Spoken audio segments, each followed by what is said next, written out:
Okay, now we are starting next topic, strong acid and strong base.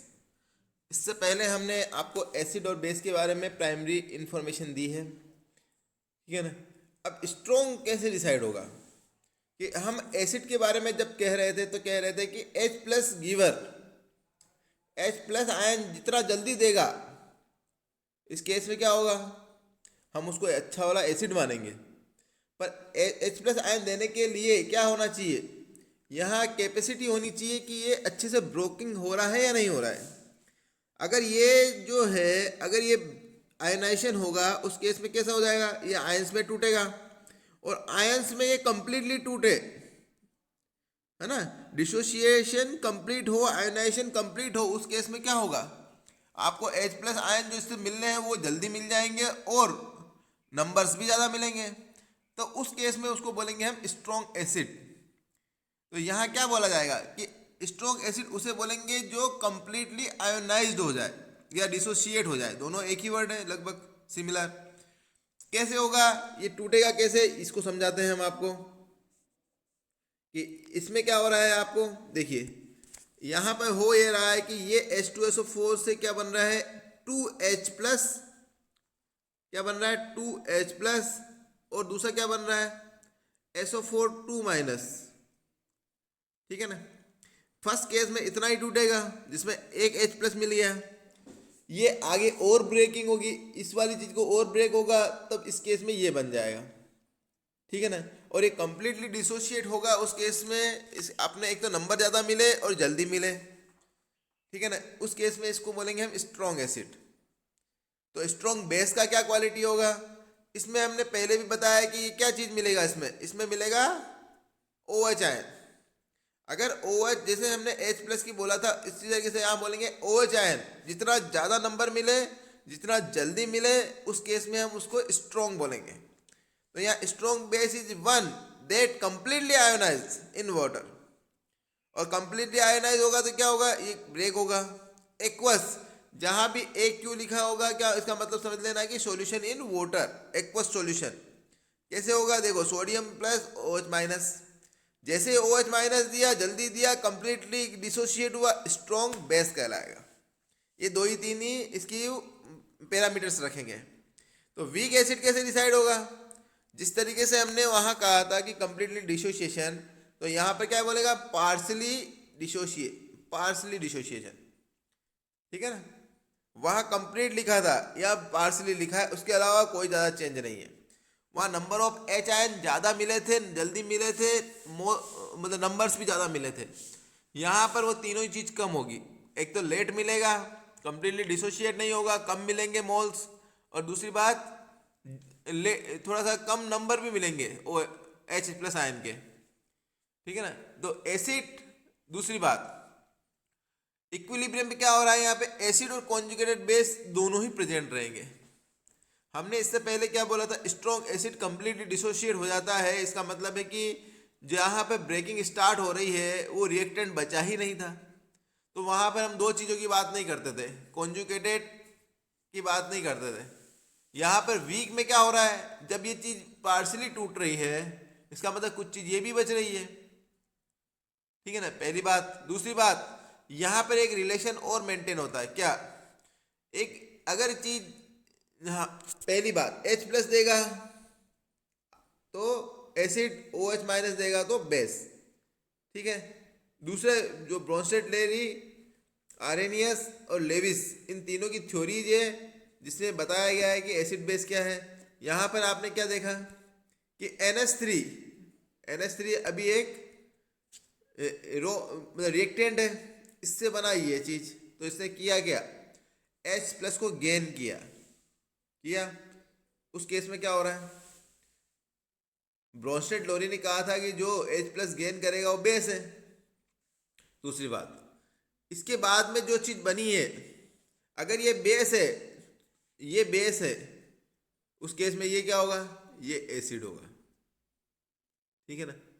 एक base इससे भी समझ में आ रहा है कि ये जब डिजोल्व होगा तो ये OH आयन दे रहा है, तो ये भी बेस है, ठीक है ना। तो ये बेस, अब बेस और एसिड के लिए हम जब रिलेशन निकालते हैं तो यहाँ लिखते हैं कॉन्जुगेटेड एसिड। बेस से रिलेशन बनाने के लिए इसी से रिलेटेड है ना ये बेस है, इसीलिए आपने इसको एसिड बोला। तो इसको एसिड कैसा बोलेंगे? Conjugated acid.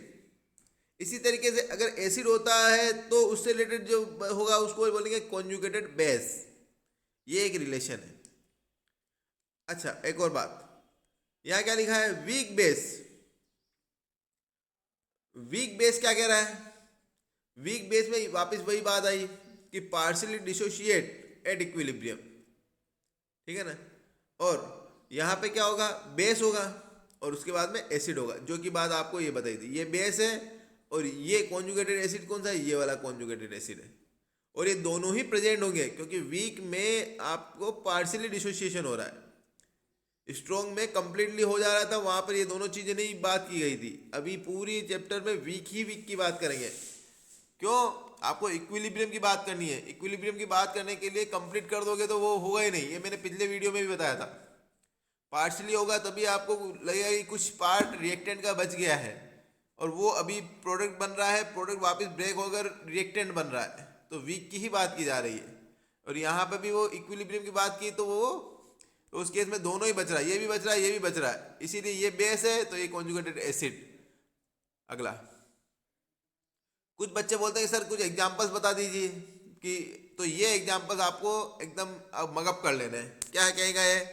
वो पूछते हैं कि write some examples of strong acid, तो ये सारे एग्जांपल्स हैं, ये लिख लीजिए, नोट्स बनाने हैं। HCl, HNO3 मतलब hydrochloric acid, nitric acid, sulphuric acid, hydrogen bromic acid. Hydrochloric नाम सुना होगा, अक्सर यूज करते हैं। तो क्लोरिक की जगह एक हेलाइड मतलब नेक्स्ट वाला हेलाइड आ गया, ब्रोमीन आ गया, तो वहां पे क्लोरिक बोला था तो यहाँ क्या बोलेंगे? ब्रोमिक। मतलब अजीब नाम नहीं है इसका, इसी से अगर इसी को रिलेट करके बनाओगे तो आपको ये वर्ड समझ में आ जाएगा। ऐसे आयोडिक, आयोडीन आ गया तो आयोडिक। एच के लिए हाइड्रो यूज करते ही हैं, हाइड्रो आयोडिक एसिड, ठीक है ना। और ये जब होता है वो परक्लोरिक एसिड, ठीक है। वीक एसिड में कौन कौन काउंट करेंगे? इनको काउंट करेंगे। और आपके इक्विलिब्रियम में ये तो बहुत इंपॉर्टेंट है क्योंकि आपके इक्विलिब्रियम इन्हीं में आता है, ठीक है ना। Acetic acid, formic acid, hydrofluoric acid. अब यहां पे क्या आ रहा है? फ्लोरिक, क्लोरिक, फ्लोरिक, सेम तरीका है, इसी को रिलेट करके यहां भी बना दीजिए ना। पर ये वीक एसिड है, याद रखना। ये आपको जब पढ़ाया गया था हेलाइड्स, उसमें भी बताया था। जब पी ब्लॉक पढ़ा रहे थे उसमें हेलाइड पढ़ाया था, तब मैंने कहा नहीं था ये बहुत वीक है, ये टूटता नहीं है। ये वीक ही क्यों है? क्योंकि ये H और F के बीच में बॉन्ड इतना मजबूत है, इसके जो साइज है वो इतना छोटा है कि वो टूटता ही नहीं है। ये बॉन्ड टूटेगा ही नहीं तो ये H+ कब देगा? जब H+ नहीं देगा तो वो एसिड में कब काउंट होगा? ये बहुत मुश्किल से मिलता है, इसीलिए इसको वीक में काउंट किया गया है।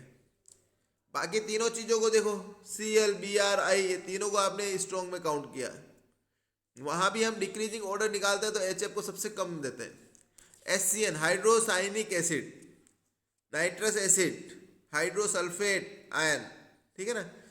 ये सब चीजें आपको अच्छे से याद कर लेनी है। दूसरी अगली बात, स्ट्रॉन्ग बेस के बारे में भी पूछा जाएगा तो आपको इन चीजों को मगअप कर देना है। क्या चीज है ये देखिए, NaOH, KOH, BaOH का होल्ड वाइज। मेरे हिसाब से आप यूं भी याद कर सकते हो, ग्रुप 1 के जो मेंबर्स होते हैं, ये 1 पीरियोडिक टेबल में 1 और ये 2, ग्रुप 1 और ग्रुप 2 के ऑक्साइड एंड हाइड्रोक्साइड दोनों को आप किस में काउंट करेंगे? वो स्ट्रॉन्ग बेस में। प्राइमरीली जैसे मैं याद रखता हूं वो आप ये याद कर सकते हो, जैसे KOH, NaOH, है ना। ये सब क्या है? ये ग्रुप 1 के हाइड्रोक्साइड है, ठीक है ना। बेरियम ये ग्रुप 2 के हाइड्रोक्साइड है, तो मैग्नीशियम हाइड्रोक्साइड भी स्ट्रॉन्ग में आता है। तो ग्रुप 1 ग्रुप 2 को लगभग आप उसको स्ट्रॉन्ग बेस में ही मानिए, जिसमें या तो ऑक्साइड होगा या फिर हाइड्रोक्साइड होगा, सिंपल। वीक बेस में क्या काउंट करोगे? वीक बेस में अमोनिया, ये आपको याद रखना है। क्यों? क्योंकि आपको इक्विलिब्रियम में पहले भी मैंने कहा था आपको वीक के बारे में बात करना, तो ये भी याद रखना है और ये भी याद रखना है। वीक बेस में अमोनिया, मेथिलेमीन, पिरिडीन, अमोनियम हाइड्रोक्साइड, ये ये सारी चीज़ों को आपको मगअप कर लेना है, नोट्स भी बनाना है, ठीक है ना। अगला, okay, now we are starting weak electrolytes and ionisation.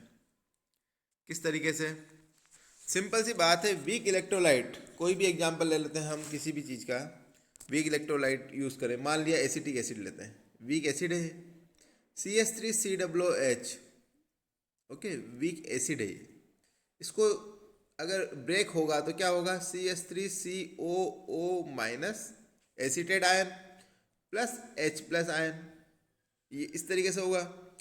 क्योंकि ये वीक है इट मीन्स ये कंप्लीटली डिसोसिएट होगा नहीं, पार्शियली होगा। मान लिया कि ये 100 था, अब ये 40 रह गया है और 60 इसने बना दिया है, तो ये 60 इसमें टूटा है, तो एसिटेट और कितना मिलेगा आपको 60। फिर भी आप देखना कि एसिटिक एसिड कितना रह जाएगा 40। इसका मतलब यहाँ दो चीज़ रह गई। पहली चीज आयंस, ये देखो आयंस बने हैं, जो प्रोडक्ट बना है वो आयंस है, पर जो मॉलिक्यूल फॉर्म में रह गया है इसको बोलेंगे, ये तो कोई आयन नहीं है, तो इसको बोलेंगे हम अनआयोनाइज्ड मॉलिक्यूल, या एसिटेट आयन क्या बोलाएंगे, अनआयोनाइज्ड मॉलिक्यूल। और आयंस क्या कहलाएगा, ये चीज। अब इक्विलिब्रियम, क्योंकि ये वीक है, इस केस में क्या होगा कि 40 के बाद में जैसे ही एसिटेट टूटेगा, जितना ये टूटेगा इसका मतलब प्रोडक्ट बना। अब प्रोडक्ट क्या करेगा, वापस इसको बनाएगा, इस केस में एक इक्विलिब्रियम सेट हो जाएगा। ये वीक में हमें देखने को मिलता है, ये बात मैं आपको कई वीडियोस में बता चुका हूँ, ठीक है ना। और इसी तरह के इक्विलिब्रियम को बोलते हैं आयोनिक इक्विलिब्रियम, ठीक है ना, जो किस किस के बीच में है, पहली चीज आयंस के बीच में है, और अनआयोनाइज, ये अनआयोनाइज या आयंस, सिंपल, और ये वीक में ही होगा। अब वो आप कहेंगे कि ये कितना होता है, इसको डिसाइड करते हैं डिग्री ऑफ आयोनाइजेशन से। डिग्री ऑफ आयोनाइजेशन इसका मतलब है कि आयोनाइजेशन होने की कितनी डिग्री है, कितने परसेंटेज है, कितना पार्ट्स है। डेफिनेशन देखिए बहुत सिंपल है कि टोटल नंबर में से कितना फ्रैक्शन पार्ट है। पहले था 100, इसमें से आयंस बने हैं 10, 100 में से 10 बने, इसका मतलब क्या हुआ, ये 10 तो आयंस हुआ है, अनआयोनाइज कितना हो गया 90, तो अनआयोनाइज ही रह गया, और इनके बीच में इक्विलिब्रियम आ गया है। पर वो जितना टूटा है इससे आप डिसाइड करेंगे कि डिग्री ऑफ आयोनाइजेशन कितना हुआ। तो ये कैसे निकालते हैं, ये निकालते हैं कि कितना हुआ 10, पहले कितना था 100, आंसर कितना आया 1/10, सिंपल, 1/10 पार्ट, ये आपको आंसर आया। अब आंसर को आपने निकाल तो लिया, तो इस केस में जितना आंसर आया है वही आपका डिग्री ऑफ डिसोसिएशन है, सिंपल। देखो कैसे इसका आंसर कैसे निकालेंगे, देखिए ये वाला, ये आपने यहाँ तक निकाला, ये देखिए, क्योंकि आंसर आपका 1/10 पार्ट आया, तो ये डिग्री ऑफ आयोनाइजेशन भी कितना होगा 1/10। इस केस में अगर मान लो कोई 20 ब्रेक होता है, टोटल था 100, तो उसमें आप क्या कहेंगे 2/10, 2/10 को आप 1/5 लिख सकते हो, ऐसा लिख सकते हैं, ठीक है ना। कभी कोई मान लो कि अब क्या होगा, अगर कोई टूटता टूटता 60% टूट गया, टोटल था 100, तो आंसर कितना आएगा 6/10। इसका मतलब क्या हुआ, इसका मतलब हुआ है कि डिग्री ऑफ आयोनाइजेशन बढ़ गया, ठीक है ना। जैसे ये भी बढ़ा है, 2/10 भी बढ़ा है, 20% हुआ तो भी बढ़ा, 6% हुआ, 60 हुआ तब भी बढ़ा, तो डिग्री ऑफ आयोनाइजेशन बढ़ता जाएगा। कब, जब number of ions as a product बढ़ते जाएंगे, या फिर आयंस भी बढ़ रहे हैं और अनआयोनाइज्ड मॉलिक्यूल कम होते जाएंगे, दोनों ही केस में हम क्या मानेंगे, डिग्री ऑफ आयोनाइजेशन बढ़ रहा है, सिंपल। अब इसके लिए कोई फैक्टर जिम्मेदार है क्या, बिल्कुल, ठीक है ना। एक चीज ऐसा देखा गया है कि जब जब हमने कंसंट्रेशन को बढ़ाया है, कंसंट्रेशन किसका, सॉल्यूशन का, सॉल्यूशन का कंसंट्रेशन जब जब बढ़ा है, डिग्री ऑफ आयोनाइजेशन पे उस पर इन्वर्सली इफेक्ट पड़ा है। मतलब कंसंट्रेशन का बढ़ना, तब क्या होगा, इन्वर्सली इफेक्ट पड़ेगा कि ये कम हो जाएगा। या इसका उल्टा बोल दीजिए, कंसंट्रेशन का घटना उस केस में क्या हो जाएगा, डिग्री ऑफ आयोनाइजेशन बढ़ जाएगा। एक एग्जांपल बता देते हैं। ये एक वाटर का एक पोट है, इसमें पानी डाला हुआ है, ठीक है ना। इसमें मैंने 1 स्पून शुगर डाल देते हैं, नहीं नमक डाल देते हैं, ठीक है। नमक तो क्या होगा, कंप्लीटली आयोनाइज हो गया। तो यहाँ पर कोई भी इफेक्ट नहीं होगा, किसका, जो ये ऊपर लिखा है। ये चीज किसके लिए है, ये है केवल वीक के लिए। वीक इलेक्ट्रोलाइट पर ही ये वाला फॉर्मूला अप्लाई होगा। तो अभी हमने एसिटिक एसिड का यूज लिया, तो हम यहाँ भी एसिटिक एसिड कहते हैं कि मान लिया एसिटिक एसिड इसमें डाला, कंप्लीटली डिजोल्व नहीं हुआ, हमने पानी मिलाया, पानी मिलाते मिलाते क्या हुआ, पानी मिलाने से क्या हुआ, पहले 1 टीस्पून ऑफ एसिटिक एसिड जो सॉलिड में भी है, या 1 टीस्पून ऑफ शुगर मिला देते हैं, ठीक है ना। ये अभी है 1 लीटर में, और अभी यही 1 टीस्पून अब मिला दिया मैंने 10 लीटर वाटर में। मतलब मैंने क्या मैंने वॉल्यूम को बढ़ा दिया। वॉल्यूम के बढ़ने से क्या हुआ, कंसंट्रेशन कम हो गई। कंसंट्रेट सॉल्यूशन किसे कहते हैं, ऐसे गाढ़े सॉल्यूशन को हम बोलते हैं कंसंट्रेट, पर यहाँ वॉल्यूम बढ़ गया है, अब कंसंट्रेशन कम पड़ गई है। वॉल्यूम बढ़ने से कंसंट्रेशन घटी है। और ले चेटिलियर लो क्या कहता है कि अगर वॉल्यूम बढ़ाएंगे वी बढ़ेगा, उस केस में क्या हो जाएगा, आयंस को मूव करने का स्पेस मिल जाएगा, कॉन्फ्लिक्ट कम हो जाएगा, ज़्यादा प्रोडक्टिविटी बढ़ेगी। उस केस में क्या हो जाएगा कि ये जो आप अपन यूज़ कर रहे थे, ये आयंस में कन्वर्ट होने की प्रोबेबिलिटी बढ़ जाएगी। जैसे हमने कहा था ना, एसिटिक एसिड पार्शियली हुआ, 40% रह गया, बट अगर पानी का कंसंट्रेशन बढ़ गया तो ले चेटिलियर कहता है कि इसका परसेंटेज जो अभी 60 हुआ था, ये 80 तक 90 तक पहुंच जाएगा। मतलब अनआयोनाइज 10 ही रह जाएगा, 90 आयोनाइज हो जाएगा। ये कौन कह रहा है, ले चेटिलियर। कब कह रहा है, जब वो वी का बढ़ना, मतलब वॉल्यूम का बढ़ना। इसका मतलब क्या हो रहा है, ज़्यादा से ज़्यादा आयन बनेंगे, तो हम क्या बोल सकते हैं, इसमें ये कहेंगे रिएक्शन राइट साइड में मूव कर रही है, ठीक है ना। राइट साइड का फॉरवर्ड डायरेक्शन में मूव करना, राइट साइड में मूव करना, फॉरवर्ड मूव करना, आयन का बनना, ये सब चीज़ें सेम है, ठीक है ना। तो यहाँ ले चेटिलियर ने कहा कि वॉल्यूम बढ़ा, आयन बढ़ेंगे।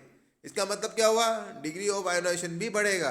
क्यों, अभी तक आपने कहा कि 60/100 हो रहा था, जैसे ही वॉल्यूम बढ़ाया वो कितना हो गया, 90/100 हो गया। इसका मतलब क्या हुआ, डिग्री ऑफ आयोनाइजेशन बढ़ गया। कब बढ़ गया, जब आपने कंसंट्रेशन यहाँ पे 1 लीटर थी, अब यहाँ कंसंट्रेशन घटा दी। यहाँ पर 1 लीटर के अकॉर्डिंग थी, यहाँ पे 10 लीटर के अकॉर्डिंग। 10 लीटर का मतलब है कि कंसंट्रेशन घटा दी। तो कंसंट्रेशन के घटना और डिग्री ऑफ आयोनाइजेशन का बढ़ना, इसका मतलब दोनों का रिलेशन कैसा हुआ, इनवर्सली प्रोपोर्शनेट। और उसका आपने जो प्रिंसिपल कौन सा यूज किया, ले चेटिलियर, ठीक है ना। और इसी ने कहा है कि आगे की तरफ मूव करेगा कब, जब वॉल्यूम बढ़ेगा तब, ठीक है ना। बहुत सिंपल सी बात। ये यहाँ पे ये भी लिखा है कि आयोनाइजेशन ऑफ इलेक्ट्रोलाइट बढ़ जाएगा, राइट साइड में शिफ्टिंग हो जाएगी, आयन का बनना बढ़ जाएगा। जब आयन बढ़ेंगे तो अल्फा मतलब डिग्री ऑफ आयोनाइजेशन बढ़ जाएगा। ये सब कब हो रहा है, जब वॉल्यूम का बढ़ना, वॉल्यूम के बढ़ने से कंसंट्रेशन घटती है, कंसंट्रेशन घटते से ये हो रहा है, इसीलिए इसको इन्वर्सली प्रोपोर्शनेट कहा गया। सिंपल। ये देखो, ये एक एग्जांपल, ये देखो 6 मोल्स अभी 1 लीटर में, यही 6 मोल अब 5 लीटर में आ गया। तो इसको आप कौन सा सॉल्यूशन बोलते हैं, डाइल्यूट सॉल्यूशन बोलते हो, क्योंकि 1 लीटर में था, अब ये 5 लीटर में आ गया। इसका मतलब है कि डाइल्यूशन हो गया, डाइल्यूशन से कंसंट्रेशन घटी है, इससे अल्फा बड़ा है, और उसमें बाद में क्या होगा, डिग्री ऑफ आयोनाइजेशन ज़्यादा बढ़ता है। ये चीज़ आपको बताई गई है, ठीक है ना।